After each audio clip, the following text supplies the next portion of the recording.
All right. Why you should never leave the U.S. permanently to live in Ghana or any parts of Africa. All right. To me, like I said, to me with 15 years and now and living in Ghana, Nigeria, and spending time in a lot of places over in the continent. Um, First of all, I would say that the minute you get to any place outside of the U.S., especially a place in Africa, you're going to have culture shock. Usually, the weather will hit you first, then the food will hit you second. And the reason why I say that I would never permanently leave the U.S. to live in Ghana or anywhere else permanently is mainly because I will give you a few different reasons. One reason, because I love to cook, I call myself a self-proclaimed chef, specializing in basically Italian food, a lot of soul food, and a lot of other dishes. But living in Ghana, you don't have the ability, the option is not there for you to be able to enjoy the foods that you enjoy here in America. America, as you know, there's no type of food on the planet that you can't get here in the U.S. I don't care whether it's Indonesian food, Filipino food, as you know, Chinese, Italian, Jamaican. It doesn't matter. You can always get that now today with just a click of a button on your phone, Uber Eats and what have you. But you can't get that overseas on the continent of Africa. Um, Imagine that you like collard greens, you like cabbage, um, you like your barbecue chicken, um, you like a good pizza, you like baked ziti, you like a good stromboli. Um, just throwing it out there. You like a good salad, even down to a salad. There, they don't even have salad dressing. If you prefer salad dressing instead of mayo, which they use, you got to bring your own. It's hard. You'd be hard pressed to even find hot sauce over there. You go to the shop, right? You pay like 10 times more the value that you wear in the U.S. But food is one of the top things I would say is why I would never leave America permanently to live on the continent because I enjoy being able to eat different foods. When you dealing with local food in Ghana, you probably have your choice of maybe four different foods to eat for the rest of your life. You're talking about anything from banku to fufu, and you eat it with the soup, light soup, palm nut soup, or whatever. Um, you have your what's the soup that I love? Cocoa mentine soup, if I'm even saying it right. Um, what else do you have? Basically, they're the three. You have your fishes that you eat with the soup, salmon or tilapia, um, and your chicken, of course. You're not going to get good ground beef. They have what they call what is it? Ground beef, mincemeat. They have mincemeat. Doesn't taste much like the ground beef that you're used to eating here in the U.S. Um, what I say? So barbecue chicken. You're not gonna be able to get your Jamaican foods in Ghana. You're not gonna be able to get your Chinese food for the most part. Well, I can't say that. We have Chinese restaurants, but they don't sell the chicken wings. I'm used to the chicken wings, the three-piece wings, hot. What is it? Salt, pepper, ketchup, and hot sauce. You ain't gonna get that over there. Probably the only thing that I like at Chinese stores, for the most part, unless I'm going to a real restaurant, which I love the one in Swarthmore, PA. But I think food is a big thing to me as a reason why I could never fully, completely live there 100% of my time. I enjoy good foods. I enjoy having a variety of foods. And just living in Ghana, you just are not going to have that variety. You're going to be stuck with the same 3 or 4 dishes throughout the entire week. So you're going to find yourself eating the same thing. If you want to go on the street, you eat wachi, which is pretty much rice with a hard stew thrown on top, mixed with some little shredded lettuce or whatever. But you're just basically eating the same 3 or 4 dishes throughout each week in, week out, week in, week out. And when you're raised around that, it's normalized to you. So it's not a big issue if you're from that culture.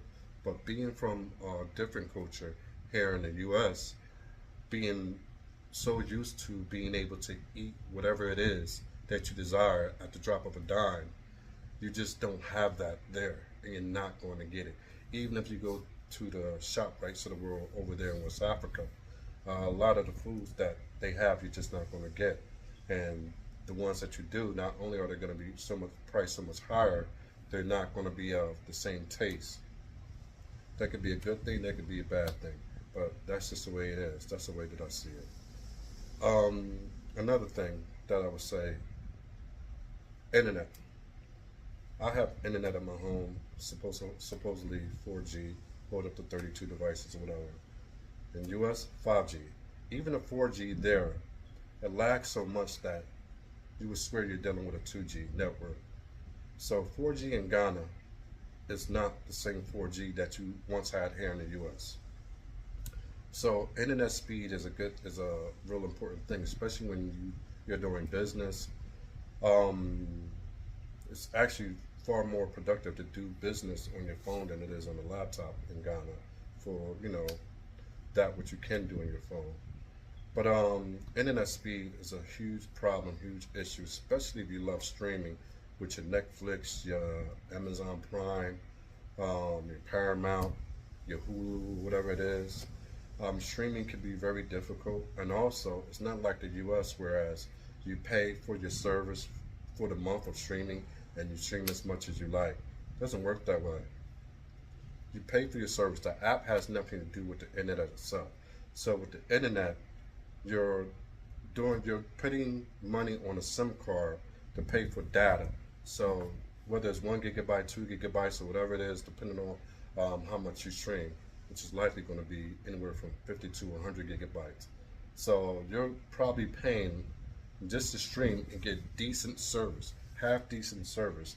You're looking to pay another $2, $3, maybe $400 a month just to stream the type of streaming that we do here in the U.S. Especially if you like to binge watch certain shows or whatever on the streaming apps. You're just not going to be able to do that over there unless you're going to be putting out that type of money. So you're going to be spending quite a few $100s of data to put on that SIM card. And like I said, so to me that is another issue why I would not move to Ghana or anywhere else on the continent permanently, because these are things that I enjoy. And we work hard. We want to be able to enjoy your money in certain facets. Another thing, another reason that I wouldn't move to Ghana permanently. Oh, what was the third thing? I can't even think of the third thing. It's escaping my mind. There's three major things. I can't even. Oh, traffic. No matter, it's like in the U.S. You're in your neighborhood, different cities. We got the expressways, blah blah blah. Less is rush hour traffic for the most part. You get to where you need to go. You can always head out to the grocery store in your neighborhood without dealing with a lot of traffic. You can head down to the poppy store, get whatever it is. You want to get your Lucy, you want to get your hoagies or whatever it is. You're not going to have that in Ghana. You're just not. To go buy food, you got to go to the marketplace. Marketplaces in most areas are only 3 to 4 times a week, mainly 3 times a week. So if you want to go shopping, you have to know your market days from the area that you're in. Normally they're like Tuesday, Thursday, and Saturday. So outside of those market days, and to get there is really hellish, because you know that these days are, as I said, market days. So it's going to be quite crowded, and it's going to be difficult with transportation. You're going to be going through a lot of traffic and whatnot. So just going shopping for your everyday groceries, it's not going to be like here in the U.S. It's just not. Another reason I would say is, well, these aren't reasons that I wouldn't, but they're the three reasons that I would not, but I will give you some additives on things that I like here better than here in America, better than I like in Ghana. I like the fact that most areas we get trash pickup, um, sanitization is I believe is important, and in Ghana, in most places they're just not on the up and up, especially in the cities. Like where I live, we have weekly pickups or whatever, which is pretty good. You have to pay them. I think we pay like now like 250 CDs, so you pay like $25 a month for them to come and pick up your trash every month, once a week or whatever it is. Some places every 2 weeks. But when you get to like the city, like Accra and all that, um, it's just not a lot of sanitization there when you go to the centers of the city, whether it's Accra or Kumasi. Um, another thing that I like here better in America than I do in Ghana, I would say I would say the way things work when you're dealing with anything that has to do with let's see, like the court system or whatever it is. You're dealing in business. You're dealing with anything. Dealing with what we call it here. What do we call it here? Family court or whatever. Um, in Ghana, pretty much everything is done on paper. And yes, I'm talking about even in the court system. The majority of everything is still done on paper. And if you go, if you were to go to a court for whatever reason, whatever purpose, you'll see stacks and stacks and stacks and stacks of binders and folders with all the information pertaining to whatever it is written down. Um, haven't caught up yet, and that's disappointing to see. But I think there will be some work towards modernizing their system, but it just ain't there yet. Um, I would say another thing that I like here in America better than Ghana. Um, if you ever needed the police, mind you, if you call the police 911 here, police come to your door, take your report, whatever it has you, blah blah blah. In Ghana, you have to go to the police station for the most part. If police do somehow, which is normally a handful of police officers at every precinct, if they some reason do show up at your door, you have to pay them for coming because of the gas. And if you have to go with them to the police station, you also have to pay for your gas, pay them gas money to get to the police station. And if you have to write a report, you have to pay 50 CDs up front to be able to write the report. Sometimes it's 100 CDs. And for the report to go into an investigation, you have to put more money in the pocket of the detective or the officer for anything to take place. So dealing with the police in Ghana, it's just all a money grab. And for the most part, you get nothing done. I would say don't depend on the police to investigate or do much of anything in Ghana. The longer they draw it out, it's the more money they can get from you. So it's really just all a scam game. So basically, you're basically on your own. So I would say just get to know the right people. So if anything do go down, you and your boys can go handle it on your own. So that's what I learned. Um, what else do I like here in America better than I do in Ghana?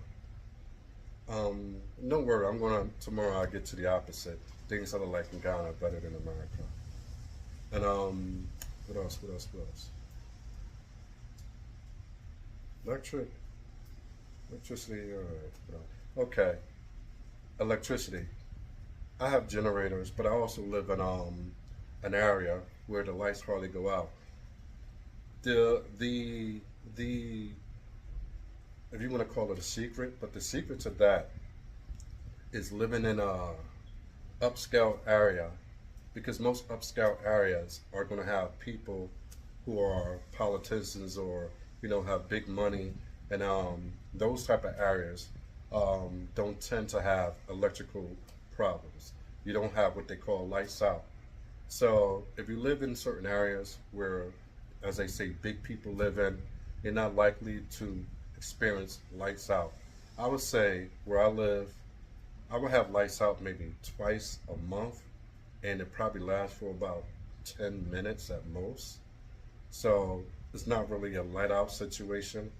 So, but in many places, you could go for 2, 3 days without having lights. And the times that you do have lights come on the same day, it could be hours and hours.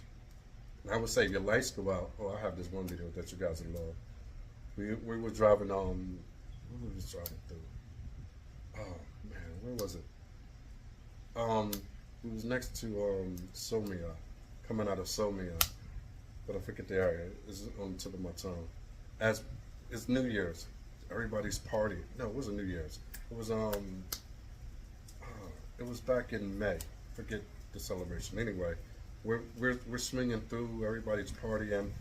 The second we get about 20 feet out from the town, and you can see everybody partying from the rear view, lights just go out, and you just hear oh, everybody screaming like lights out.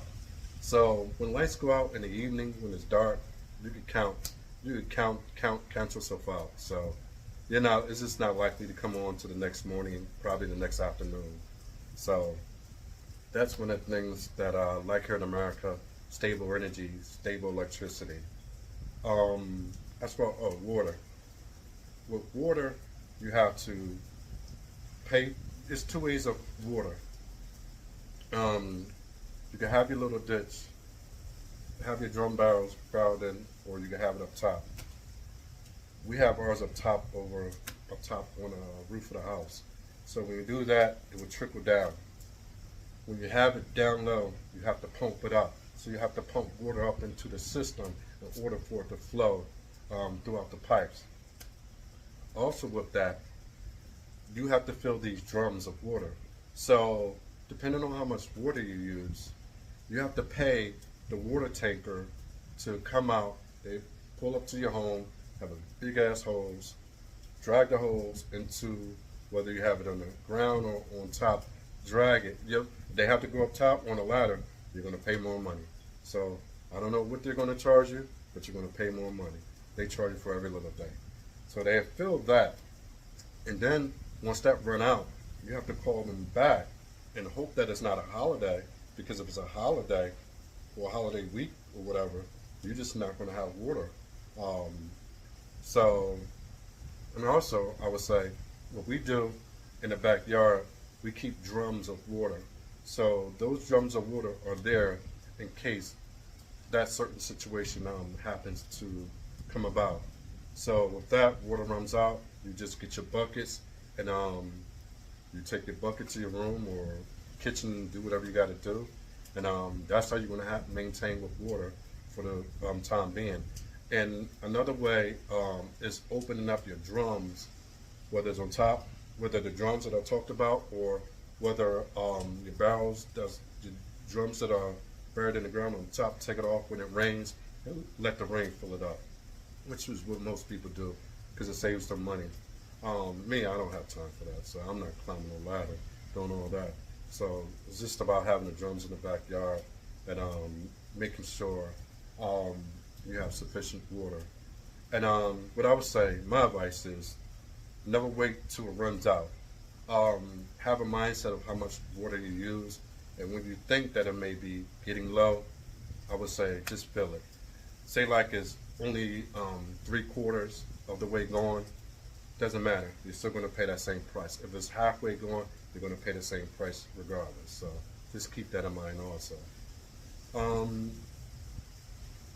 Another thing, because I'm on the East Coast, the next thing I would say, because I'm on the East Coast and we don't get much of anything. If you can hear it outside, it's thunderstorming right now. The weather here I like better because it's not 120 degrees down there every day. So I tend to stay indoors. Not always, but for the most part, I stay indoors until the sun goes down, maybe around 4 or 5 o'clock. If I'm going to go out to enjoy myself, I'll do it around that time. If I got business, I just got to be out the door no matter. So no matter the time. Um, about weather, Ghana, like we have 4 seasons. We have winter, fall, spring, and summer. Ghana, 2 seasons. You have wet season, you have dry season. Dry season is when it's hot and humid throughout the day, no matter. I don't care what time of night or day it is, it's just hot and humid all day around. No rain. And that's part of the reason why. Wet season, it rains damn near every single day. So your wet season is from what is wet season? It's like oh my goodness. I think it's around November, but it really picks up around the month of January, February, and it lasts all the way to, I would say, April. So you're gonna go many, many months dealing with rain down there every single day. And with that much rain, you have a lot of flooding. And a lot of people do lose their lives in Ghana because of the flooding and the structure of the country having so many dirt roads. A lot of that, as you can imagine, if you keep flooding dirt, turns to mud, what happens? You get a lot of mudslides. So a lot of deaths are caused in Ghana because of during rain season because of that. And I think one more thing that I would say, sidewalks. Unless you're in a city, most towns do not have sidewalks. You walk on the side of the road, same as the cars. So you get a lot of accidents. You will see people who've been maimed, walking around with crutches or whatever. Especially in the city, you see this because they've been a part of these type of accidents. That's why I particularly walk on the road when I'm walking on those roads. I always cross the road and walk opposite of the direction that the traffic is coming. So anything gets out of control, you have a better chance to react than if something goes out of control, slips or whatever, and rams you from behind. There's nothing you can do about that. So a lot of the towns in Ghana, they don't have, just not all of them, but the majority don't have sidewalks. And that's something that needs to be talked about a little more because it's a big safety issue. And it affects lives and, you know, whether it's by death or whether it's by being maimed. So that is another thing that I like the U.S. for, that I know when I go outside, I'm going to be on the sidewalk. I'm not walking in the streets worrying about whether a car's going to rear off just a little bit, you know, 1 foot and change my life forever. So that's another thing. So as far as I can tell, I think I covered it all from, you know, the things that I like here in the U.S. More than I like in Ghana. And I'm sure having an episode like this and might think of more. But as far as I can relate, that is what I personally feel like. And maybe a lot of you who are from the U.S. and Ghana can both relate to the same. So with that said, I hope you guys enjoyed the video, whatever. And I look forward to seeing you guys tomorrow, man. Thank you. Out. This is SDL in Ghana.